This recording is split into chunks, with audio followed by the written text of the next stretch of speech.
Bonsoir, salut à tous. Salut.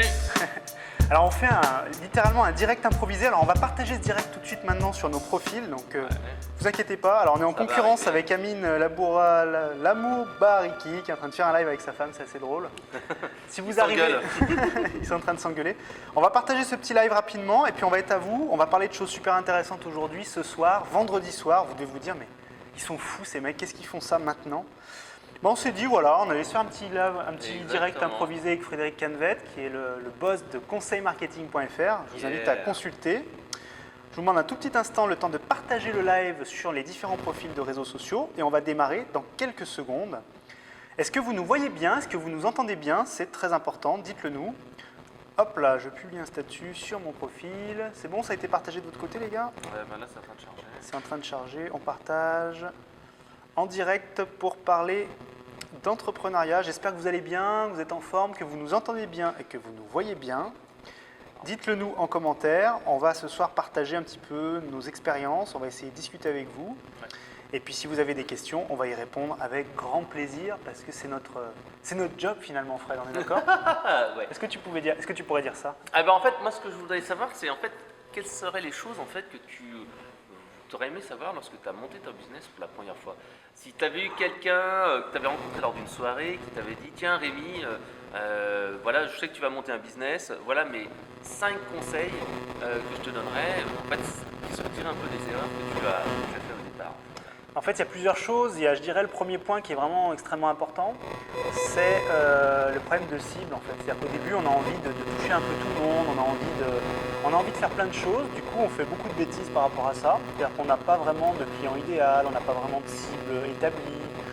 On fait littéralement, on fait du fun, moi j'ai envie de dire. En fait, ce que j'aime bien, il y a un entrepreneur américain qui est passionnant là-dessus, qui s'appelle Kevin O'Leary, qui est également dans une émission qui est fabuleuse qui s'appelle le Shark Tank et qui dit, quand il voit des gens qui sont un peu perdus comme ça dans leur business, il leur dit mais c'est pas un business, c'est une passion, c'est juste un truc fun que vous avez le soir, mais c'est pas une entreprise, quoi. Ouais, c'est vrai qu'il faut savoir transformer entre guillemets parfois un blog en un vrai business en acceptant de facturer déjà, c'est une première chose. Exact.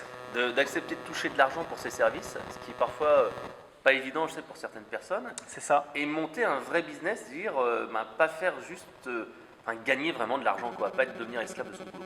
Exactement, je suis tout à fait d'accord. Alors qu'est-ce que tu as mis en place pour éviter cela, pour passer en fait d'une envie, d'une idée à quelque chose qui te rapporte et qui te fait gagner de l'argent correctement? Parce que c'est vrai que c'est facile de gagner un peu d'argent, mais gagner correctement sa vie, c'est souvent en fait c'est souvent une gageure, effectivement. En fait, au début, je pense que c'est les premières étapes qui comptent parce qu'en réalité, on se fait souvent une montagne de l'entrepreneuriat. C'est vrai que c'est difficile, hein, je ne suis pas en train de dire que c'est facile et que tout est beau, tout est rose. Mais en fait, il y a un moment où souvent, en tout cas quand ça fonctionne, on a vraiment un déclic, on se dit « ça y est, j'ai trouvé le truc qui fait que je suis différent des autres ». Pardon? Que ça va marcher. Quoi. Ouais, que ça va marcher, que j'ai trouvé mon truc. Alors moi, c'est un petit peu problématique aujourd'hui parce que je suis un peu le cul entre deux chaises, entre guillemets, vous me passerez l'expression. C'est-à-dire que jusqu'à présent et depuis maintenant presque 13 ans, j'accompagne les entreprises en tant que prestataire de services. Et j'ai beaucoup aimé ça, je continue d'aimer ça, mais je commence à me lasser un petit peu, j'ai envie de faire autre chose. Et c'est pour ça que progressivement, je suis en train de changer de business model sur montezsonbusiness.com. Jusqu'à présent, donc c'était vraiment un peu mon bras armé communication, c'est-à-dire que les gens venaient sur mon blog parce que j'avais publié plein de contenus, des vidéos, des choses super intéressantes. Du coup, ils trouvaient ça pas mal. Et du coup, derrière, ce qu'ils faisaient, c'est qu'ils me contactaient et je faisais du business avec eux. Mais au fil du temps, cette année, j'aimerais changer de business model. J'aimerais passer à quelque chose qui me plaît plus, c'est-à-dire vendre des produits d'information, des livres, des vidéos, ce genre de choses. Pourquoi? Parce que j'adore partager, j'adore échanger, j'adore donner ce que j'ai appris, redonner ce que j'ai appris à d'autres gens. C'est un petit peu ce que font les startups en disant qu'il faut un business scalable. C'est-à-dire que là, tu étais dans un business de service, c'est-à-dire que tu étais limité. Je suis limité dans le temps, je suis limité dans plein de choses. Alors tu peux augmenter tes prix, comme on dit, mais au bout d'un moment, on arrive à un plafond. Et donc, vendre des produits d'information, ça permet de gagner des revenus sans forcément y passer son temps. Exactement. Et ça permet peut-être aussi de faire des choses différentes. C'est génial. Peut-être de sous-traiter une partie. Alors moi, je ne sous-traiterai pas, honnêtement, avec toi, pour être honnête avec toi, parce que j'apprécie énormément cette relation avec le client, ce service client, c'est quelque chose qui me passionne par-dessus tout. Et si j'avais des centaines, des milliers de personnes qui décidaient d'acheter mes produits, mes services, etc. de cette manière-là, donc de manière numérique, je serais très content de pouvoir être derrière pour aller plus loin, identifier, parce qu'en fait, ce que j'ai remarqué, et ça, tu l'as sûrement remarqué dans ton boulot aussi. Donc d'ailleurs, Fred Cadvet, si vous ne le connaissez pas, fondateur de conseilmarketing.fr, un très beau blog qui est génial, et plein d'autres activités d'ailleurs. On ne va pas toutes les citer, sinon on en a pour 1h30, donc on va laisser tomber. En plus, on a un appareil photo qui nous filme en même temps et qui a que 20 minutes. C'est l'interview, mais on le refera. Voilà, on verra plus tard. Donc, mais oui, pardon, du coup j'ai perdu le fil. Donc c'est important pour toi d'avoir une gamme de produits importante. Et donc ta gamme de produits, je pense que tu auras un produit d'appel, tu auras un produit premium, tu auras le coaching après derrière en plus haut, tu auras peut-être aussi un produit récurrent, genre un autre produit par mois. Donc je pense que c'est un peu les structures habituelles qu'on... C'est ça. Et ce que je voulais dire, et du coup ça y est, ça me revient, excuse-moi, c'est aussi, salut Jonathan, merci d'être là pour le live. N'hésite pas à partager et à mettre un petit pouce bleu. Si ça te plaît. On dirait un vrai youtubeur là. Et levez un petit pouce bleu si vous aimez. Non, ce que je disais, c'est que c'était très important d'être au contact des clients, parce que des fois, il y a les entrepreneurs qui font cette erreur majeure de se dire je vends du produit ou du service, c'est super, voilà, et puis débrouillez-vous. Et en fait, moi, je trouve qu'il y a une valeur énorme à rester au contact du client parce que vous allez identifier les problématiques qu'il a et que vous pourriez du coup régler plus tard, et donc créer de nouveaux produits et donc développer encore votre activité. Et ça, c'est du gagnant-gagnant parce que vous gagnez plus d'argent, vous vous faites plaisir et vous faites plaisir à votre client. Que demande le peuple? Alors moi, sur les produits d'information, je donnerais un conseil que je trouve qui est assez important, c'est essayer de réduire le scope de son produit.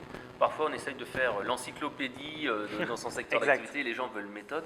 La deuxième chose, c'est essayer de faire un produit qui soit assez intemporel.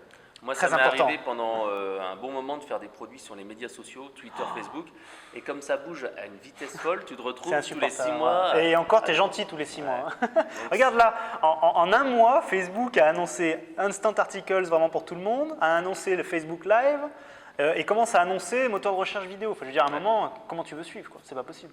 Non, ça devient hyper compliqué. Et c'est vrai que Facebook, ça devient un vrai... Enfin, pour moi, Facebook devient un vrai média à part, tout autant que Google et AdWords.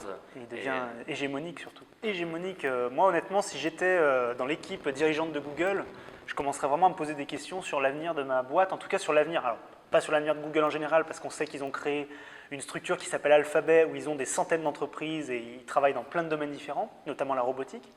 Mais sur le business de base, c'est-à-dire le moteur de recherche et surtout la plateforme de publicité AdWords, moi je me poserais beaucoup de questions et je commencerais à flipper. D'ailleurs, on le sent qu'il y a quelques réactions suite au lancement de Facebook Live qui montrent que Google commence à se poser quelques questions. Il y avait Google Hangout, moi je l'ai utilisé plusieurs fois, mais c'est vrai que comme il n'y avait pas de communauté, tu pouvais enregistrer, tu pouvais broadcaster, mais ça t'apportait peu de valeur. Et puis ensuite, c'était la voix sur IP, la qualité parfois un petit peu mauvaise. C'est vrai. Donc Google Hangout, j'avais essayé au départ, mais ensuite c'était à peu près tout.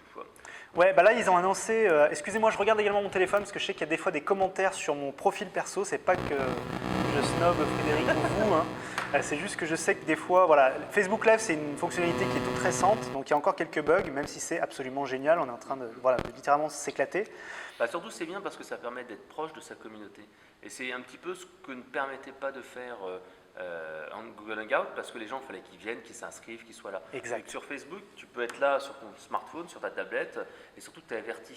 Et c'est vraiment ce qui fait la grosse différence. Et Google+, l'erreur de Google+, c'est que ça n'a jamais été une communauté vivante. En plus, il y a un autre sujet qui est très important, je pense là-dessus, c'est que quand tu regardes les chiffres, en fait, les gens passent très peu de temps sur Google. Parce que, alors ils passent beaucoup de temps peut-être sur Gmail, sur Google Calendar, sur Google Docs, etc. Mais encore, ils n'ont pas du tout développé cette partie-là, je trouve, au niveau business. Ça, c'est un autre point. Mais aujourd'hui, les gens, ils passent peut-être 6 à 8 heures par jour sur Facebook. Alors, bien sûr, en entrecoupé, hein, ils sont au travail, ils sont je ne sais où. Et ils vont passer peut-être un quart d'heure, 20 minutes à faire des recherches sur Google. Pour rechercher un site pour ensuite repartir revenir. Exactement. Donc ça veut dire que toi, tu appuies sur ton bouton Rec, Live, et puis tout de suite, tu arrives dans le mur des gens. Alors là, on est vendredi soir, c'est un live improvisé, on sait qu'il n'y aura pas beaucoup de monde. Mais ce matin, j'ai fait un live avec Thomas Gazio, c'était extraordinaire. On avait plus de 60 personnes ici sur Facebook et 40 sur une autre plateforme qui s'appelle Webikeo. Et avec très peu de publicité, et finalement, voilà, je sens que si on prépare bien les choses, on a des petits pouces bleus, je ne sais pas si tu as vu, il y a un pouce bleu qui est parti là, c'est génial, les animations qu'ils ont fait. Bah, c'est un petit peu comme Blab aussi, qui est une autre plateforme live, et c'est vrai que ça marrant, je l'ai fait une fois, et en fait les gens peuvent faire ouh. Exactement, c'est assez génial. Ce qui est bien, c'est qu'il y a l'interaction qui manquait dans Google Hangout, qui était vraiment du broadcasting. Tout à fait. Si on revenait sur le sujet de l'entrepreneuriat, peut-être. Donc tu me disais, oui, la première erreur à ne pas commettre, c'est si tu pouvais refaire ton business, c'est essayer de faire du business de service, oui, mais également d'avoir un business scalable, c'est-à-dire que Ouais, ça c'était le deuxième point. Le premier point c'était le problème de cible. Tu sais, j'étais trop généraliste. C'était le deuxième point. Le troisième point, ça serait aie moins peur, vas-y en fait. Parce qu'au début, alors je suis pas quelqu'un qui a trop peur des choses en général, mais regarde, on voit les petits pouces qui passent. Salut Helmut Manus, Sagaz, la Vière. J'espère que tu vas bien. Merci à toi d'être là. Ouais, c'est cette peur en fait. D'ailleurs, j'en ai parlé dans le MSB Show de lundi, le MSB Show numéro 50, les doutes et les peurs. Regarde tous les plus qui c'est génial. Ding, ding, ding. Il neige. Ils sont en Il train neige de sur nous... nos écrans. Il neige sur nos écrans, merci à vous. Et c'est vraiment génial parce que du coup, voilà, cette histoire de doute et de peur, en fait, on a des peurs irrationnelles à cause de notre cerveau. En fait, d'ailleurs, tu étais là à la conférence samedi, on a parlé du cerveau primaire, du cerveau, comment on appelle ça? Reptilien. Reptilien, merci. Puis, Qui vous crée du coup des peurs complètement inconsidérées. Et c'est exactement ça pour l'entrepreneuriat et c'est le cas de beaucoup de personnes. Elles ont une peur bleue de se lancer parce qu'on leur a dit des choses, parce qu'elles ont entendu des choses et du coup, elles n'y vont pas. Allez-y. Bonne journée de la Terre. Waouh. Oui, bonne journée de la Terre. yeah. Oui, donc en fait, c'est vrai qu'il faut distinguer les différents types de personnes. C'est les personnes qui vous veulent du bien et qui préfèrent en fait un petit peu vous dire mais tu devrais choisir une vie plus tranquille, etc. Ce que tu nous avais dit. Après, il y a le deuxième type de personnes, les gens qui sont eux des experts et qui vous donnent des conseils et que là, il faut écouter. Donc c'est vraiment cette différence-là. Il y a deux types de personnes. Les gens qui ont l'expérience et qui veulent vous aider et il faut découvrir vraiment, les identifier. Les autres, en fait, qui ont peur pour vous et qui essayent de vous protéger. Exact. De toute façon, je disais d'ailleurs aussi dans cette conférence, c'est important, si vous décidez de vous lancer dans l'entrepreneuriat, ne commencez pas par le dire à votre mère, parce qu'en fait, ça va sûrement mal se passer. Elle va sûrement vous mettre plus bas que terre, et c'est pas parce qu'elle est méchante avec vous, c'est parce qu'elle a peur pour vous, sauf si elle a été entrepreneuse elle-même et si elle comprend l'entrepreneuriat, mais en principe, c'est pas le cas de la plupart des personnes, puisqu'on est finalement... Je pense qu'il y a largement une minorité d'entrepreneurs dans tous les pays, et notamment en France. Donc, allez plutôt demander des conseils et des choses de ce type aller parler de ça à des gens qui ont déjà fait de l'entrepreneuriat. Ils vont peut-être aussi vous dire qu'il y a des choses terribles, horribles, chiantes, hein, il n'y a pas de problème là-dessus. Mais en principe, ils l'ont fait, ils savent à peu près de quoi ils parlent. Donc, il y a des choses à récupérer peut-être pas tout, mais il y a des choses intéressantes à récupérer. Alors, si on parle maintenant après d'idées et de disruption, juste avant d'y passer, on voit par exemple dans le domaine du business plan, il y a encore quelques années, un business plan c'était sur Excel ou sur un logiciel et c'était très cadré, très sérieux, qui permet de réfléchir à son idée. Et il y a eu de la disruption également dans le domaine du business plan parce qu'avec le visual business plan où en fait on a une image avec ces différents canaux, on est arrivé sur quelque chose de beaucoup plus simple, beaucoup plus visuel. Et on peut voir que même dans un domaine qui est quand même assez classique, le business plan est en train d'être révolutionné. On parle de one page business plan. Alors, il y a une tendance qui est à simplifier les choses. Les gens veulent de la simplicité. Ils n'ont plus le temps à perdre. Alors, donc, le business plan, faut-il en faire ou pas? Et après, derrière, on parlera de business plan. De disruption plutôt. Je dirais que ça dépend en fait. J'ai un exemple qui me vient là parce que je l'ai vu hier en live. Alors, il y a Jonathan qui me dit que je fais peut-être trop de live. Désolé Jonathan, moi je pense qu'au contraire, il faut continuer d'en faire et c'est maintenant qu'il faut en faire. Et là, c'est un live improvisé. Ouais. Alors, la réflexion qu'on était en train de se faire avant, je disais que Rémi allait peut-être devenir le youtubeur professionnel, un petit peu le Cyprien ou le Norman du business. Mais c'est vrai qu'avec, comme il disait, levez votre petit pouce bleu, vous pouvez le faire hein, si vous appréciez le Norman du business. Mais c'est vrai que c'est le moment. Ouais. Je pense qu'il y a une place à prendre au niveau du Facebook Live. Et quand je mais tu as raison Jonathan. Hein. Là, on fait des tests, c'est juste pour s'amuser, on est vendredi soir. Et je pense qu'on va essayer quand même de partager du très bon contenu ce soir.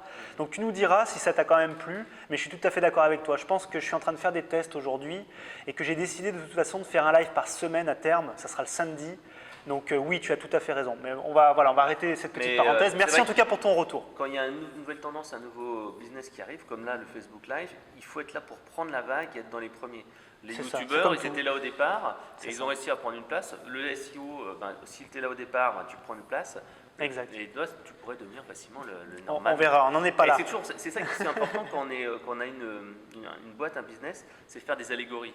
Dire que tu es le Norman du business, ça donne tout de suite. J'aurais préféré le Michael Jackson du business, tu vois. Ouais, j'aime beaucoup Norman, attention, hein, je critique pas Norman. Ouais. Bon, on verra plus tard. Mais en fait, il faut vraiment marquer une image. Par exemple, tous les gens me disent mais SlideShare, c'est quoi?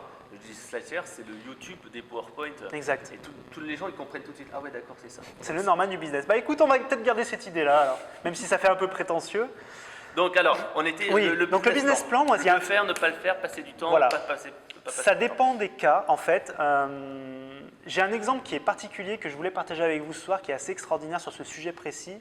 C'est Loïc Lemeur, un Français qui est installé à San Francisco depuis 10 ans maintenant, qui lance un nouveau projet de start-up. Ce mec est incroyable, il a créé des trucs géniaux, des trucs géniaux, pardon, je vais y arriver, je suis un peu fatigué ce soir.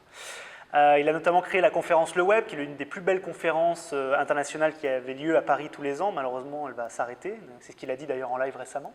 Mais par contre, il arrive avec un nouveau projet, et ce qui est incroyable, c'est qu'il a partagé avec nous hier ce qu'on appelle son pitch deck. Le pitch deck, si vous ne savez pas ce que c'est en fait ce qu'on fait quand on veut lever de l'argent, quand on est une start-up. On fait une présentation souvent sous PowerPoint ou sur Keynote si on est sur Mac, pour aller présenter notre projet, pour aller pitcher ça devant les investisseurs. Pitcher, c'est présenter son projet. Et habituellement, il y a une structure basique qui dit qu'il faut parler de la finance, du marché, de l'équipe. Tu sais, tu as un truc assez classique, il y a un consensus là-dessus, une sorte de canevas, une sorte de template. Voilà. Et bien lui, il a dit, moi je déteste les pitch decks, je n'ai pas envie de faire ça, ça me gonfle. Donc il a dit, moi j'ai beaucoup travaillé sur un texte de 10 lignes que j'envoie aux investisseurs. Et j'ai levé de l'argent avec ça. Alors bien entendu, vous allez peut-être me dire, oui, mais Loïc Lemeur, c'est quand même quelqu'un qui a un réseau incroyable, il peut se permettre ce genre de choses. Je pense que oui, mais je pense aussi que intrinsèquement, si tout le monde fait la même chose, et si vous voulez vous démarquer, si vous voulez vraiment avoir un impact, il y a peut-être un moment où il va falloir se poser la question de faire les choses différemment. Je te donnerai un exemple. Il y a quelques mois de cela, donc on cherchait un stagiaire. Et donc, on a passé une annonce comme d'hab, et puis on a reçu des CV par email, mais bon, en veux-tu, en voilà. Et il y a un gars qui nous a envoyé un CV en une page imprimé, avec un papier cartonné, avec une belle mise en forme. Il était découpé, tout ça. Et on s'est dit, putain, ce gars-là, il a tout compris au marketing. C'est ça. Et c'est celui-là qu'on a pris. C'est normal. C'est tout à fait normal. Distingué. Il faut se dire. J'ai un autre exemple, je ne sais pas si tu l'as vu, excuse-moi de te couper, dans le recrutement. C'est un mec qui a 2 ans ou 3 ans, qui voulait absolument travailler chez Google, mais il n'arrivait pas à passer par le système traditionnel. C'est-à-dire qu'il se faisait, tu sais, il y a 8 ou 9 entretiens, enfin, il se faisait tout le temps squeezer, quoi. Et il avait fait une vidéo, je me rappellerai toujours cette vidéo, il est au coin du feu, il a une moustache, il s'est mis une moustache et tout, avec une pipe et tout ça. Il commence à parler et la vidéo a fait un buzz incroyable. Finalement, il a signé chez Facebook, je crois. C'est ça qui est assez rigolo, c'est qu'il a eu des offres de toutes les boîtes, puis il a choisi la meilleure au final.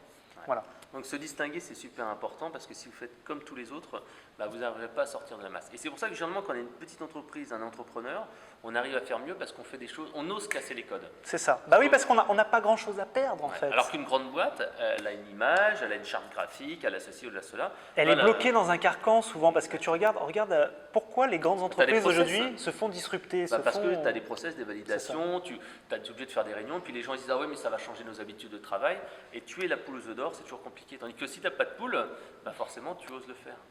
Je donnais l'exemple la dernière fois, c'était Xavier Niel qui avait lancé le turbophone qui piratait les conversations sur Oula et compagnie, et il les ramenait sur son propre serveur olé olé. Incroyable. Et donc il avait fait ça. Quel job au début a aspiré tous les sites d'emploi pour faire leur méga site d'emploi.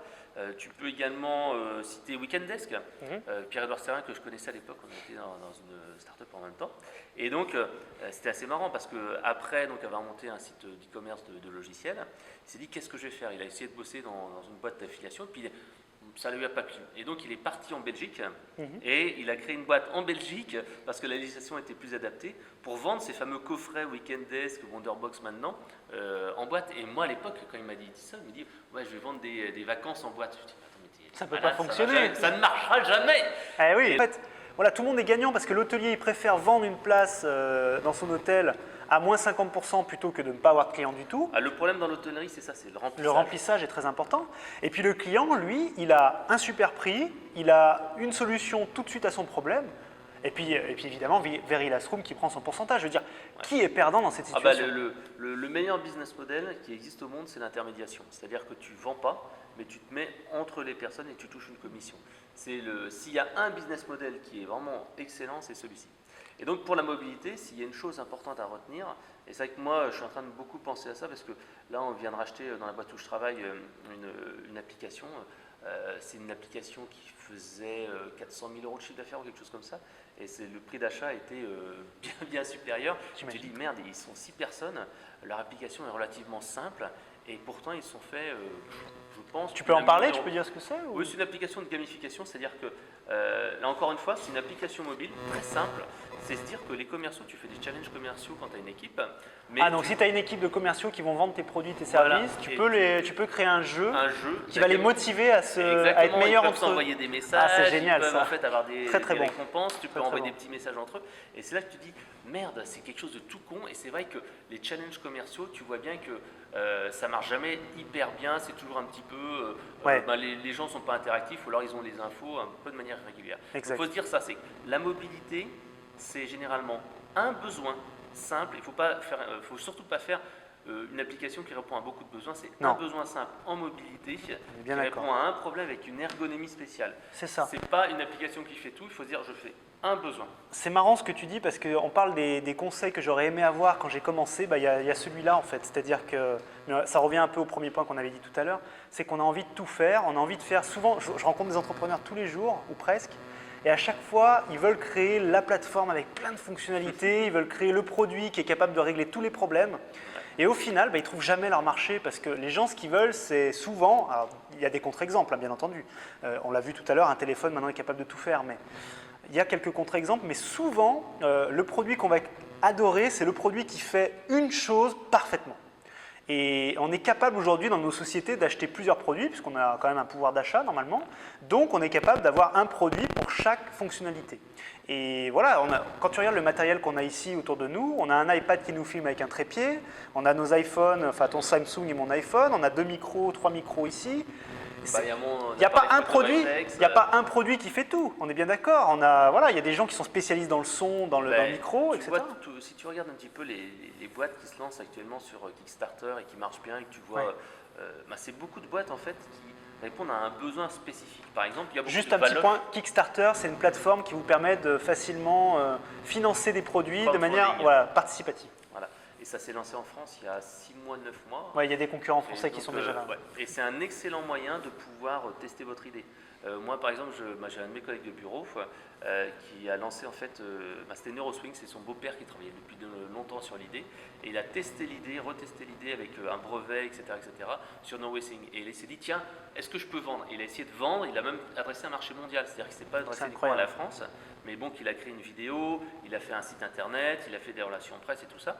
Et il a vu des précommandes, et après, ça te permet de voir, est-ce que je vais le lancer ou pas? Et c'est grâce à ça qu'il a en fait trouvé des distributeurs. C'est génial. Ça teste son idée, ça permet de fonctionner. Et lui, donc son truc, son idée, c'était pas de révolutionner avec Neuroswing le golf. Ce qu'il faisait, c'est qu'il s'adressait à un besoin. C'est-à-dire qu'il me disait bien, quand on est un pro du golf, lorsqu'on fait beaucoup de practice, en fait, on se baisse, on change, on remet sur le tee la balle et tout ça, et en fait, tu perds ta concentration. Donc son petit système, c'était, j'appuie sur un bouton et la balle tombe, et boum, t'évites cette déconcentration-là. Donc c'est un micro-besoin super simple, mais si tu as le bon pitch et si tu as vraiment le design, bam, ça peut marcher.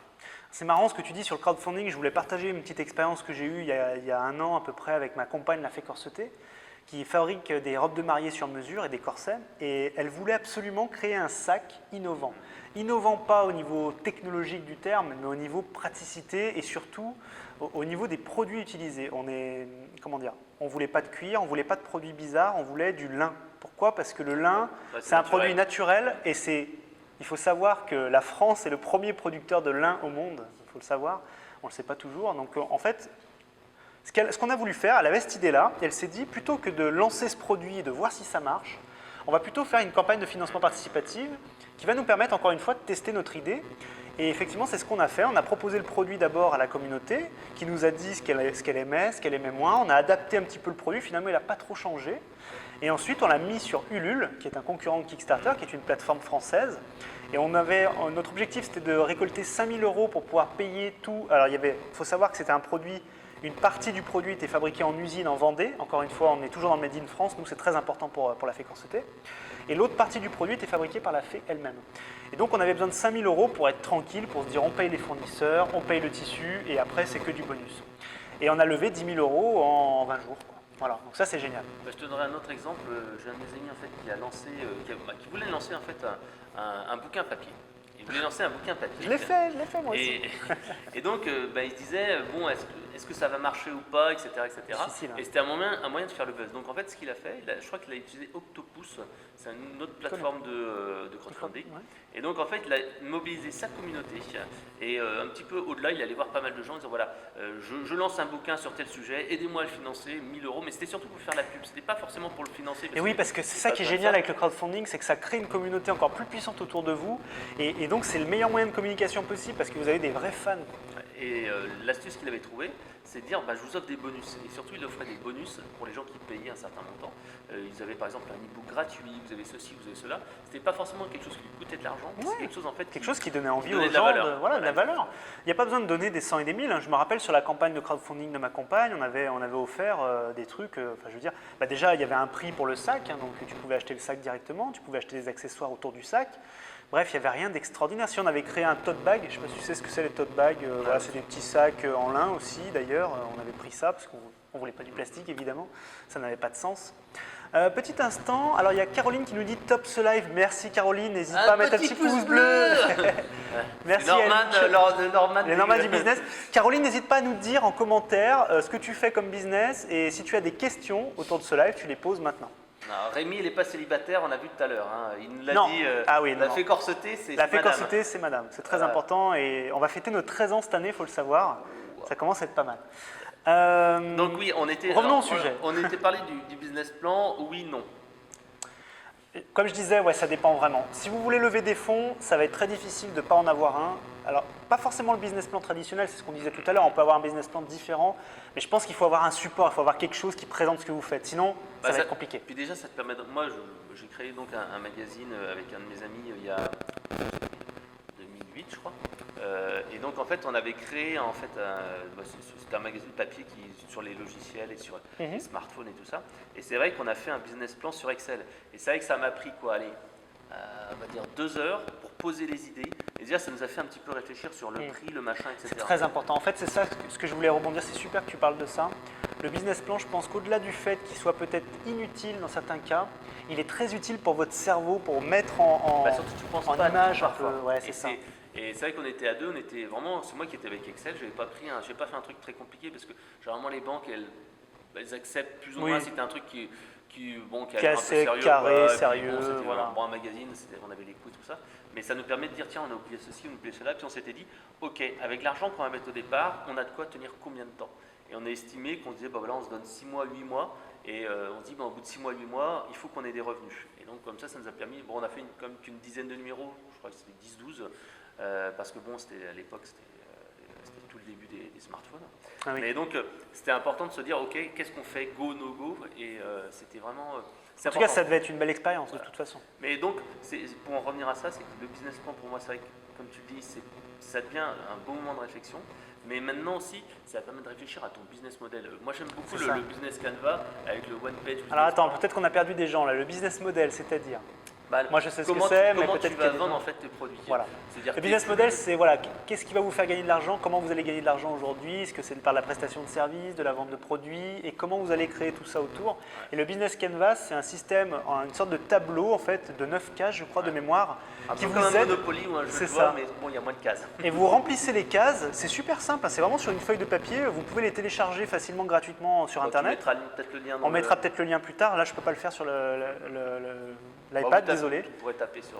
Business Canvas en français, vous tapez, donc Canvas C-A-N-V-A-S. Et c'est génial ce tableau parce que justement ça permet de bien cadrer tes idées et de ne pas partir n'importe où. Ouais, et d'ailleurs c'est une grosse tendance business actuellement, c'est le visuel. Exact. Autant en fait les gens acceptaient un produit qui ne soit pas hyper design, qui ne soit pas hyper joli. De moins en moins. Ouais, honnêtement maintenant il faut soigner le design, il faut soigner le look.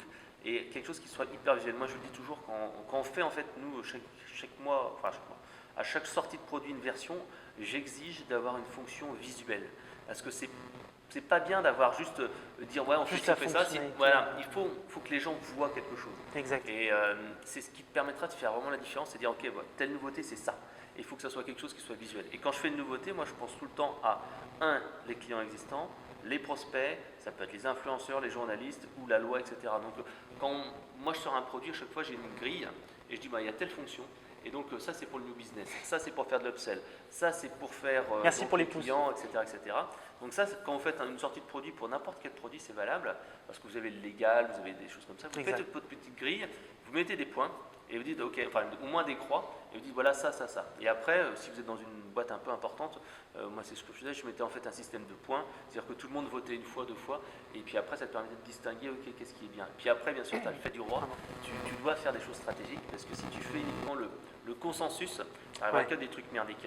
Enfin, pas merdiques, mais ça c'est un truc moyen. Qui seront moyen, un peu C'est comme moyen. un brainstorming. Si tu fais un ça. brainstorming pour trouver un nom, si tu dis, bah tiens, on va se retrouver à 5 personnes, on va faire 1 heure, on va se faire un brainstorm pour trouver le nom de ma boîte, ça va être merdique, parce qu'en fait, Tout le monde va vouloir que son idée soit mise en avant, peut-être. en fait, la créativité, tu l'as pas en groupe. La créativité, c'est quelque chose qui est individuel. C'est-à-dire que Ah ouais. moi, toutes les séances de brainstorming que j'ai faites, je demande systématiquement à tout le monde de bosser 1 heure ou une demi-heure minimum, là, de leur côté. Parce qu'en fait, quand tu es en fait, pour avoir de la créativité, il ne faut pas utiliser ton cerveau rationnel, il faut utiliser le cerveau créatif. C'est ça. Et celui-là, en fait, Et tu risques d'être un peu trop mouton Voilà, si jamais tu es en tu es dans le brainstorming. quoi, quotidien, ouais. tu D'accord, je dis, comprends. ouais, généralement, au bout d'un quart d'heure, une demi-heure, les gens sont un peu coincés. Donc, ce qu'il faut faire, c'est se dire, ok, tu bosses pendant 1 heure de ton côté. Moi, c'est ce que je faisais toujours. Alors, j'utilise dictionnaire des synonymes, les mots qui finissent par telle syllabe, qui débutent par telle syllabe, les analogies avec,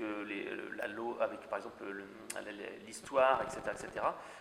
Donc Word, tu utilises Word ou n'importe quel traitement de texte pour trouver les synonymes. Il y a pas mal de Et tu solutions. arrives à possibles. trouver des noms, tu cherches sur Google, tu cherches sur Amazon. Il y a un outil que je pourrais vous partager aussi qui est génial, que j'ai découvert il y a quelques jours, mais j'ai plus le nom en tête, mais je vous le mettrai en commentaire. C'est tu tapes justement des idées de noms et lui il va aller te faire des recherches, mais sur les noms de domaine, mais pas que les noms de domaine, également sur est-ce qu'il y a déjà des trucs comparables existants dans les différents pays. Je trouvais ça assez génial et assez novateur. Par contre, bon, il y a une version gratuite qui est un peu limitée et après la version payante est un peu plus supérieure. Mais ça peut être très intéressant pour faire ce genre de test. Brainstorm, ouais, de votre côté, une fois que vous avez bossé une petite heure, simplement vous pouvez vous mettre à plusieurs dans une salle et à ce moment-là, chacun vient avec ses idées. Exact. Et généralement, tu notes les idées sur un post-it, tu les mets, tac, tac, tac, et tu les regroupes en fait par idée. Et tu mets les gens auront les mêmes idées, tu mets en même temps les notes et après tu notes. Et D'accord. après, tu refais une autre session. Mais Très intéressant. C'est comme ça en fait que ça marche. On va prendre une question. Merci Jonathan Mantellini. J'avais créé un business plan pour l'ouverture d'un petit magasin de textiles de marque en 2013, mais malheureusement, ça n'a pas fonctionné. En même temps, c'était en saisonnier, donc ça a pu changer le... Ah, on ne voit pas la suite. Attendez, hop. Ça, c'est un peu embêtant.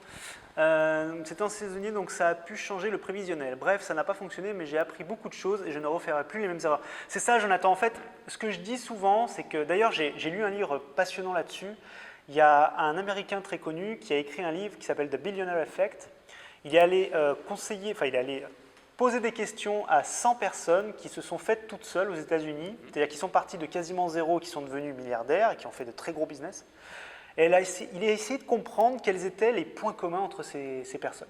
Et il y a deux choses principales qui sont ressorties, il y en avait d'autres, mais ces deux-là étaient très intéressantes. La première, c'est le premier échec entrepreneurial avant de réussir, donc peut-être comme toi, Jonathan. Et la deuxième, c'est qu'ils avaient tous ou presque eu une expérience de la vente avant 30 ans. J'ai trouvé ça très intéressant, ça m'a fait réfléchir beaucoup et je me suis dit en plus c'est génial parce que j'ai vécu les deux. Donc peut-être que j'ai une chance de devenir un jour un très grand entrepreneur, billionnaire. Mais je pense que si tu veux être billionnaire, il faut avoir un business scalable, c'est-à-dire que vendre des bouquins, etc., ça va être compliqué parce que c'est une... personnellement, je n'ai pas spécialement envie d'être milliardaire, pas entre nous. Je vois que moi, le domaine de l'infopreneur, comme on dit, est un domaine qui devient de plus en plus dur parce qu'en fait, il y a beaucoup plus de gens qui se mettent dessus, la qualité des produits s'améliore. Et donc, en fait, ça dépend les secteurs. Ça dépend. Hein. Mais bon, de manière générale, il y a quand même beaucoup plus de choix qu'auparavant. C'est vrai. Pour se distinguer, maintenant, il faut être super créatif. Quand j'ai sorti mon dernier produit, tu vois, ça s'appelait Trafic Commando. J'ai fait un truc où je me dis merde, il faut que j'essaie de faire quelque chose un petit peu innovant. Et donc j'ai essayé de travailler sur le nom, donc Trafic Commando, avec un concept sur un mois, avec des looks un petit peu militaires, etc.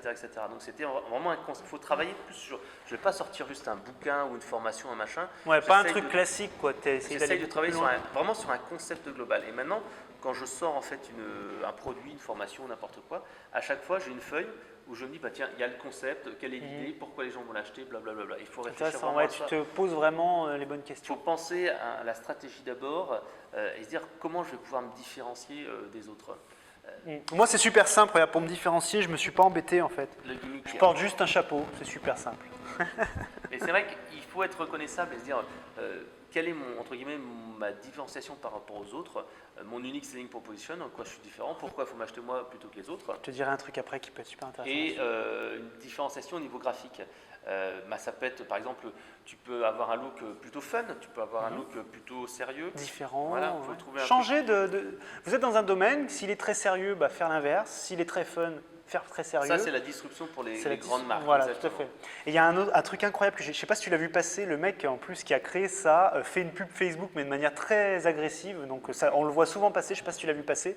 Un mec qui a inventé un matelas.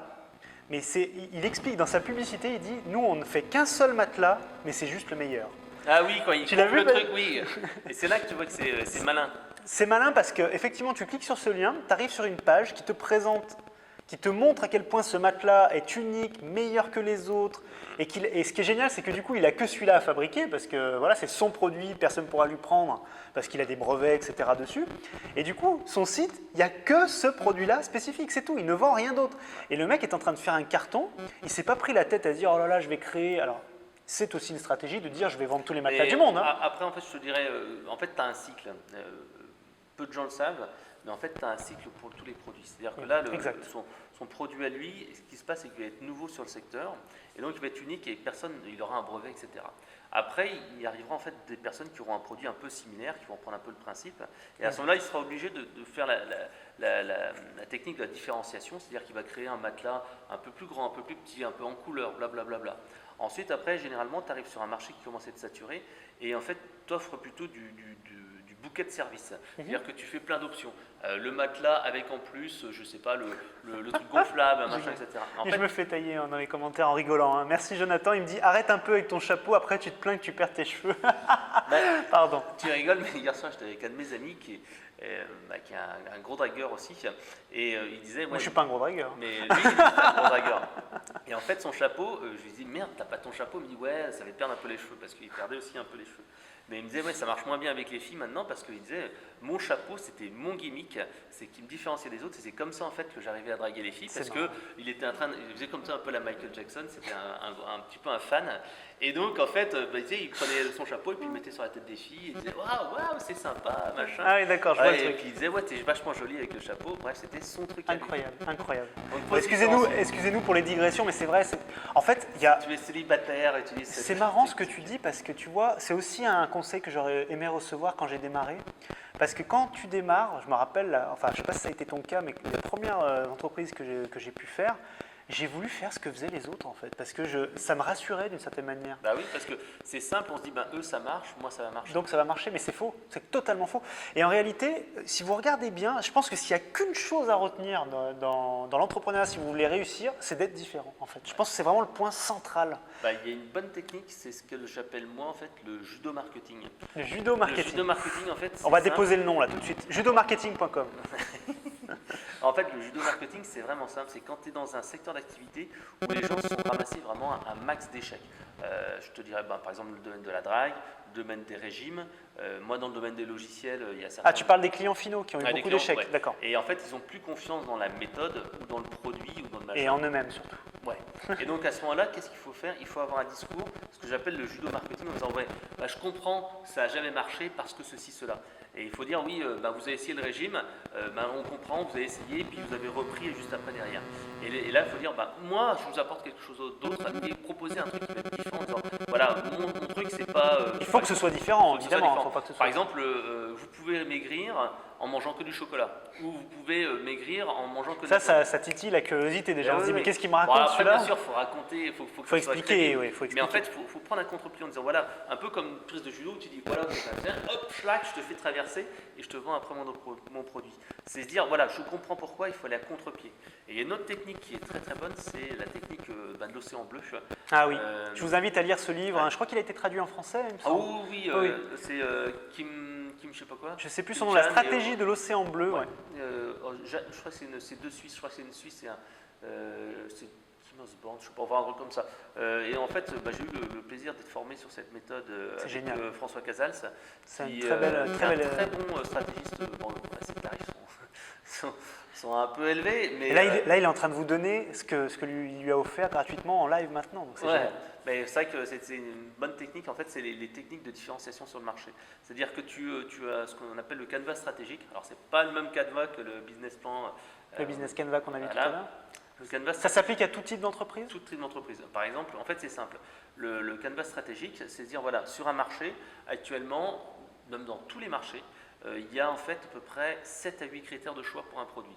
Par exemple, pour un téléphone, tu vas dire Le prix, le alors, design, le design, l'abonnement, si les tu es abonné, fonctionnalités. les fonctionnalités, etc., etc. d'accord? Donc en fait, tu prends un petit fichier Excel et tu fais le canevas du marché. Et tu dis, voilà, pour acheter, bon, on va prendre plutôt le truc aérien parce que, Ouais, ça sera plus ou même la, tiens, voilà, téléphonie. Bon, c'est exact, c'est un exemple qui est extrêmement simple. C'est-à-dire qu'au début, quand tu achetais un abonnement téléphonique, tu avais le prix de l'abonnement, tu avais par exemple les heures, le forfait, Le nombre d'heures, etc., etc. le nombre de SMS. Donc voilà le nombre de SMS. Et donc en fait, tu vois que généralement, tu as 3 courbes. Tu as la courbe du bas avec le low cost. Où, par exemple, tu avais la poste mobile où tu n'avais pas de téléphone et tu avais un forfait à 20 € et tu avais ceci, cela. Ensuite, tu as le milieu de gamme. C'est les gens qui essayent de faire entre le milieu de gamme et le haut de gamme. Généralement, il ne faut jamais faire ça. Il ne faut jamais faire le milieu de gamme. Il faut toujours choisir soit le low cost et faire un volume de malade, soit plutôt choisir le prix le plus élevé. Et généralement, si on lance dans une entreprise, il ne faut jamais choisir de faire du low cost. Toujours choisir de faire plus cher parce que tu auras peu de clients au départ, il faut donc maximiser la valeur. Donc ça c'est Sauf si tu es vraiment sur un marché où tu veux attaquer très très fort sur les prix et révolutionner un marché qui est peut-être ouais. cher, ça peut arriver. C'est Mais c'est des cas très particuliers. En business premium. On est bien, business d'accord. premium c'est possible.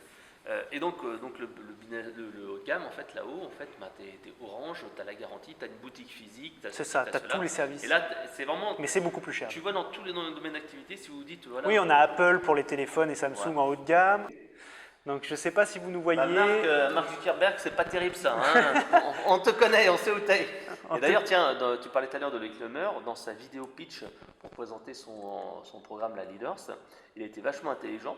C'est-à-dire qu'en fait, il a mis un petit extrait de vidéo où il y a Zuckerberg qui dit « Ah, et mon ami Loïc Lemer !» C'est génial. Et là, c'est là que tu dis « Oh putain, même Mark Zuckerberg, il connaît Loïc Lemer !» Mais dis donc, c'est ce qu'on appelle la preuve sociale dans le bouquin de Robert Cialdini, Influence et manipulation. Si vous avez un bouquin à lire pour la vente ou le marketing, lisez celui-là, c'est Influence et manipulation de Robert Cialdini. Ça vous donne... Je dirais aussi Comment se faire des amis.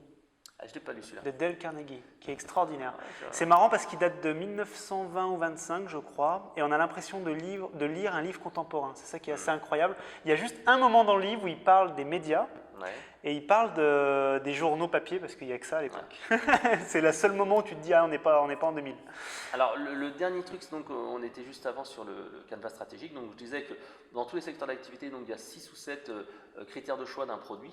Et donc, en fait, il y a donc les entreprises qui se positionnent en bas, donc low cost, au milieu, qui sont généralement la mort, parce qu'en fait, s'ils sont pas haut de gamme ou pas bas de gamme, ils vont disparaître. Et en haut, tu as le haut de gamme qui donne un maximum de services. Donc là, tu analyses un secteur d'activité.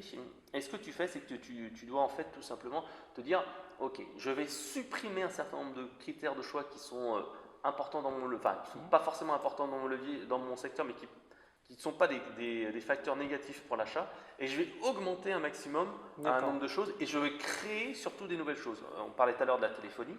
Free, qu'est-ce qu'ils ont fait? Ils étaient avec Orange et tout ça, qui avaient des boutiques physiques, qui avaient en fait un abonnement avec obligation de s'abonner pendant X années. Tu avais le téléphone qui était inclus, tu avais une hotline téléphonique avec beaucoup de services, blablabla.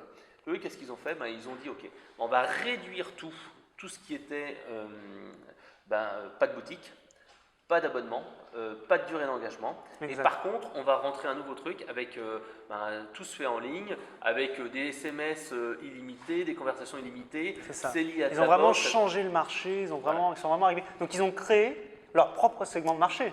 C'est ça la stratégie de l'océan blanc, l'océan bleu. Exactement, c'est sortir de l'océan rouge où il y a la concurrence et tout le monde se bat sur les prix, etc. Alors, il faut savoir par contre, il y a un petit bémol là-dessus qui est quand même assez drôle, c'est que en fait, ils ne se battent pas tant que ça dans la téléphonie, puisqu'on sait qu'ils ont été condamnés pour avoir fait des ententes illégales sur les prix. Mais en fait, ça ne change rien à ce que vient de dire Fred. Un nouvel entrant était compliqué parce qu'en fait, Free était un nouvel entrant sur le marché. Il a révolutionné le marché.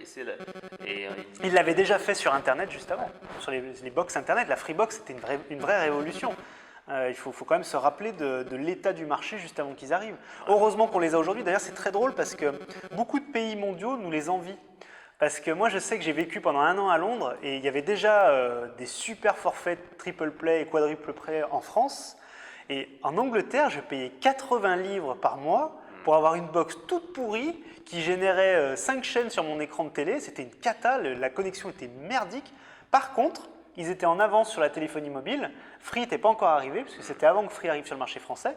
Et par contre, au niveau de la téléphonie mobile, il y avait une vraie concurrence. Et maintenant, c'est marrant parce que maintenant, nous, on a les deux. Et eux, ils ont toujours un peu de mal à avoir Internet à un prix correct. Bah, c'est vrai que c'est vrai aussi aux States.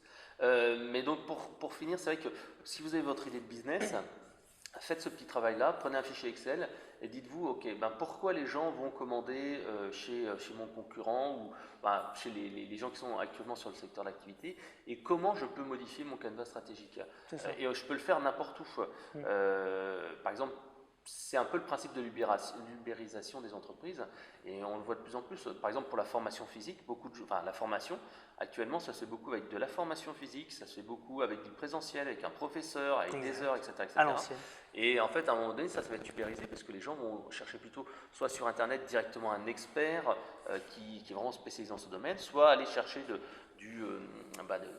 la vidéo directement en Exact. demande, quoi. Donc, et il y a des choses qui peuvent être faites assez intéressantes si on a un concept qui plaît.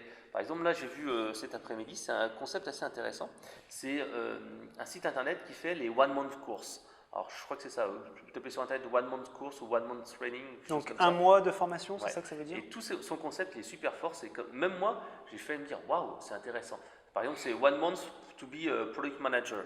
Un mois pour devenir un mobile product manager. C'est marrant, je suis en train de créer un produit qui est en fait sur 30 jours, donc c'est en fait, sur un mois. Alors ça, par contre, c'est quelque chose qu'on fait tout le même. Moi, j'ai fait les programmes, par exemple, j'ai 6 semaines pour devenir plus efficace, 21 jours pour bouler comme un pro. Et ça marche pas aussi bien que... Si. Mais en fait, ce qui se passe, c'est que pour ce genre de produit-là, il faut toujours donner une durée, par exemple 6 mois, 6 mois, 4 semaines, enfin un truc réaliste qui soit pas trop long ni trop court. C'est ça, et qui donne en fait un résultat. Et D'accord. par exemple, moi, le bouquin 6 semaines pour devenir plus efficace, pour être tout à fait honnête, en fait, ça fait pas 6 semaines, il y a plus que 6 semaines de travail dedans, mais je me suis dit, merde, si je devais acheter un bouquin sur l'efficacité, qu'est-ce que je pourrais prendre? Alors, au début, je me suis dit 1 mois, un mois, c'est pas très crédible quand même, parfois 1 mois pour changer vraiment, c'est compliqué. 2 mois, je me disais, non, jamais les gens vont se dire 2 mois pour faire un truc. 6 semaines, ouais, c'est à peu près acceptable. Déjà, le mot semaine est moins choquant dans le cerveau que le mot mois. Ouais. Parce qu'en fait, je pense que tu dis 4 semaines, c'est pas pareil qu'un mois dans la tête d'une personne. C'est fou, hein, ça c'est notre cerveau qui fonctionne comme ça, on ne peut pas l'expliquer. Merci encore à vous. Jonathan, oui, en Italie, c'est exactement pareil. Il y a quelques problèmes de téléphonie, je crois, et d'Internet. Je ne connais pas très bien le marché, mais il me semble qu'il y a aussi des soucis là-bas. Je propose qu'on fasse une conclusion, parce que ça fait quand même un moment qu'on est là, à vous embêter le vendredi soir. Alors, on n'a pas récupéré tous les gens qui nous suivaient tout à l'heure, parce qu'on a été coupé sur Facebook. Donc, si vous êtes sur ce live-là, aujourd'hui, maintenant, un peu plus bas, dessous, vous avez le début du live, parce qu'en fait, là, on est à la fin, pour être honnête avec vous. On a passé bien 45 minutes, je pense. Je voulais vous remercier encore de nous suivre en live. Est-ce que tu aurais une petite conclusion à faire sur ce que doivent faire les gens aujourd'hui pour se lancer et pour développer leur activité? Je dirais, essayez de disrupter votre marché. Alors ça a l'air facile à dire, mais on peut très bien disrupter comme je disais, en analysant déjà quelle est la structure du marché et aussi utiliser en fait ce qu'on appelle l'analyse de la chaîne de la valeur. En fait, c'est ce qu'on appelle une matrice de canaux. C'est-à-dire que dans un produit que tu achètes, il y a des choses que tu livres dedans et que tu n'as pas forcément besoin. Et donc, tu peux travailler sur un produit low cost ou un produit haut cost. En enlevant les choses inutiles. Exactement. Après, tu dis, ok, il y a ça, cette analyse de la chaîne de la valeur. Ensuite, tu peux utiliser les nouvelles technologies à ta disposition. Moi, je crois beaucoup à la mobilité et surtout à la simplicité. Rentrer dans une seule offre, vraiment qui s'adapte à un besoin en particulier. Exact. Par exemple, là, tu vois, je vais partir en vacances en Italie et je me disais, merde, putain, avec ma fille, comment on va faire? Il faut qu'on se balade avec une poussette. La poussette dans l'avion, ça va être compliqué. Je me dis, ah tiens, j'étais sur mon portable tout à l'heure et j'ai tapé poussette pour un avion et pour les de voyage. Et là, il y a des concepts de petites poussettes qui sont tout petites, qui tiennent dans une caisse C'est incroyable. enfin dans un truc C'est d'avion. vraiment que pour ça, quoi. Voilà, et que pour ça. Alors par contre, ça coûte une blinde, c'est 200 € la poussette. Donc, Eh oui, mais bon, faut voilà. payer, hein, faut payer pour un produit exceptionnel qui a nécessité des années de recherche, Exactement. peut-être. Ah bah, Il y a un autre truc que vous pouvez faire aussi, c'est quand vous analysez le marché, c'est trouver les failles. Trouver les gens ils sont pas contents. voilà, là où les gens sont pas contents, pourquoi ils sont pas contents, et vous différenciez là-dessus. Moi, par exemple, il y a un exemple qui me vient tout de suite là. Si vous êtes capable, alors c'est peut-être un projet un peu gros, mais si vous étiez capable de créer un fournisseur d'accès où il n'y a pas de problème de service client, typiquement, vous serez dans cette situation-là et tout le monde dirait « Waouh !» Eux, ils ont compris que le service client était important, ce que n'ont pas compris tous les autres depuis des années, apparemment. Et ça pourrait être intéressant. Alors bien sûr, ça c'est un gros marché, mais je pense qu'on peut trouver ce genre de faille sur tout type de marché. Ouais. Je te donnerai un exemple dans ce sens-là. Il faut vraiment essayer de satisfaire un besoin en particulier et pour une clientèle et se concentrer sur ce que j'appelle moi la killer features, c'est-à-dire que c'est vraiment la truc qui fait que pourquoi on achète votre produit et pas qu'un autre. C'est ça. Et essayer de pas, comme tu le disais auparavant, de faire un truc qui soit encyclopédique, mais un seul besoin, un problème. Par exemple, moi j'avais une de mes amies là qui a demandé des conseils. Et après, on conclut. Hein. Ouais, qui m'avait demandé un conseil pour lancer un produit. En fait, elle se dit merde, il y a les vieux qui ont besoin de voir leurs petits-enfants. Je vais lancer un produit de visioconférence en voix sur IP et comme ça, ils vont pouvoir discuter avec leurs enfants. Et en plus, je vais créer une communauté où ils vont pouvoir partager des fichiers. Ça commence Et à en faire plus, beaucoup. ils vont faire ceci. Et en fait, mais je lui dis, mais attends. Simplifie. Je crois pas, je simplifie, essaie de faire un seul Commence truc par simple. une chose, après rien ne t'empêche. Si vraiment la nouvelle fonctionnalité est demandée par la communauté et exigée par la communauté, de la rajouter plus tard. Ouais. Mais au moins, tu as testé le produit. Exactement, et moi je lui disais, elle a commencé à coder avec son mari le produit, mais ils ont pas arrêté quoi. Et, Bah oui, ils ont oui. fini le produit de vidéoconférence, ils ont pris un truc open source et ils sont en train de sortir un logiciel. Mais je leur dis, mais attends, les petits vieux, moi je vois. Ils ont besoin d'un truc super simple, même pas se prendre la l'application tête. sur une tablette c'est compliqué. Alors il faut que ça soit simple et une seule fonctionnalité. Et en fait finalement ils ont essayé de le vendre et finalement ça n'a jamais marché. Exactement. Ils ont passé des semaines et des mois parce qu'ils n'ont pas adressé le bon marché, le bon besoin et surtout ils n'ont jamais, ça qui était terrible, c'est qu'ils n'ont fait tester à des jeunes, à des geeks. Et je leur dis mais est-ce que Et vous c'est avez les donné- vieux qu'il faut. C'est les vieux, bah oui votre marché c'est les vieux, est-ce que vous avez donné Ça, à c'est une quelqu'un erreur traditionnelle. et ils m'ont dit Demander oui. à la mauvaise cible ce qu'ils pensent de votre produit, Et c'est voilà. une très mauvaise Et idée. ils ont essayé avec des vieux qui leur ont dit ah mais non mais moi ça m'intéresse pas.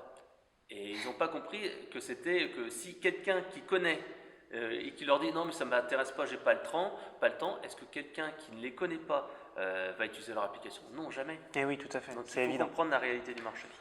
Merci Frédéric pour cette petite soirée. Vous voyez, nous on n'est pas sortis en boîte ce soir. On a essayé de faire un petit Facebook Live avec vous.